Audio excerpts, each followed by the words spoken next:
имрӯз дар коғи фарҳангӣ ба номи абу абдуллоҳи рӯдакӣ нишасти матбуотии раиси вилояти соҳд раҷаббой аҳмадзода баргузор гардид, ки дар он кормандони васоити ахбори умма ва дигар шахсони дахлдор иштирок намуданд. раиси вилояти соҳд раҷаббой аҳмадзода дар нишасти матбуотӣ аз фаъолияти яксолина ва дастовардҳои соҳаҳои гуногун ба монанди соҳаи кишоварзӣ, саноат, маориф, тандурустӣ, фарҳанг ва дигар соҳаҳои мухталифи хоҷагии халқи вилоят маълумоти муфассал дод. در نتیجه سال 2022 نشاندهنده‌های کوتاه‌مدتی رشد منطقه و 3.2 میلیارد تومانی و سرعت افزایش و 108.1% رسانده شده. حصه ولایت در نشاندهنده کوتاه‌مدتی رشد اقتصادی جمهوری به 27.6% برابر گردید. به تاثیر عامل‌های منفی بیرونی نگاه نکرده در سال 2022 حجم استحصال محصولات صنعتی به 24 میلیارد و 186 میلیون سومانی رسانده شد که نسبت به نشاندهنده سال قبلی با نرخ‌های مقایسه‌ای 3 میلیارد و 676 میلیون سومانی زیاد بوده. صورت افزایش با نظر داشت ایندکس نرخ‌ها 118% را تشکیل می‌کند و حصه ولایت در صنعت جمهوری 56.5% برابر شد. در این دوره توجه اساسی به استحصال محصولات واردکننده و به صادرات نگرانده شده روانه گردید.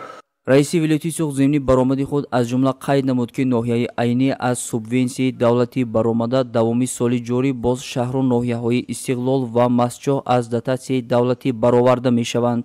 ҳамчунин қайд гардид, ки соли 2022 корхонаҳои саноатӣ якҷоя бо соҳибкорони инфиродӣ бо маблағи 24 миллиарду 185 миллиону 941 ҳазор сомонӣ маҳсулот истеҳсол карданд. ҳаҷми истеҳсоли маҳсулоти саноатӣ нисбат ба ҳамин давраи соли 2021 бо назардошти индексияи нархҳои истеҳсолкунандагони маҳсулоти саноатӣ 118%-ро ташкил кард. дар идомаи нишасти матбуотӣ дар бораи макроиқтисодиёт ва молия, саноати истиғроҷ, саноати коркард, кишоварзӣ, растанипарварӣ, чорводориву моҳидорӣ, сохтмон, нақлиёт ва дигар соҳаҳо маълумоти муфассал дода шуд.